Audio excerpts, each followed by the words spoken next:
మావా 6 మినిట్స్ దగ్గర ఉన్నాం మావా. ఇంకా ఎంతమంది రావాలో కరెక్ట్గా లెక్కేసిపా. 94 అంటే ఇంకా 20 మంది వస్తే సరిపోతుంది మావా. నీకంటే మన దూడ బెటరు. నువ్వు చెప్పు ఇంకా ఎంతమంది రావాలా? ఇంకా 6 మంది వచ్చి సరిపోతుంది. సూపర్ మా నువ్వా.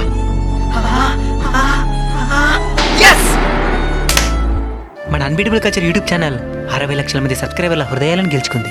మన ఛానల్ సబ్స్క్రైబ్ చేసుకున్న ప్రతి ఒక్కరికి పేరు పేరున ధన్యవాదాలు. ఈ సందర్భంగా ఒక మంచి సేవా కార్యక్రమంతో మీ ముందుకు రాబోతున్నాం. దానికి కూడా మీ ఆశీస్సులు ఉంటాయని ఆశిస్తున్నాం. చాలా మంది ప్రమోషన్ వీడియోకి నెగిటివ్గా కమెంట్ చేస్తున్నారు. డబ్బు కోసం ఏది పడితే ప్రమోట్ చేస్తున్నామని. నిజంగా డబ్బు కోసం ఏది పడితే ప్రమోట్ చేస్తుండే వాళ్ళం అయితే ఈ పాటికి బెట్టింగ్ యాప్స్ ప్రమోట్ చేస్తుండే వాళ్ళం. మన ఛానల్ 2.5 సంవత్సరాల ప్రయాణంలో ఒక్క బెట్టింగ్ యాప్ కూడా ప్రమోట్ చేయలేదు. మీరు ఎప్పుడు బాగుండాలని మేము కోరుకుంటాం. ఏదైనా ఒక వస్తువు మీకు ఉపయోగపడుతుందంటేనే ప్రమోట్ చేస్తాం. ఒకవేళ మీకు అది నచ్చితే దానికి సంబంధించిన పూర్తి సమాచారాన్ని తెలుసుకోండి. ఆ తర్వాత కూడా మీకు నచ్చితేనే కొనుక్కోండి. మీరు మోసపోవాలని మేము ఎప్పుడు కోరుకోం. మరొకసారి మా వీడియోలు చూసిన ప్రతి ఒక్కరికి పాదాభివందనాలు తెలియజేసుకుంటున్నాం.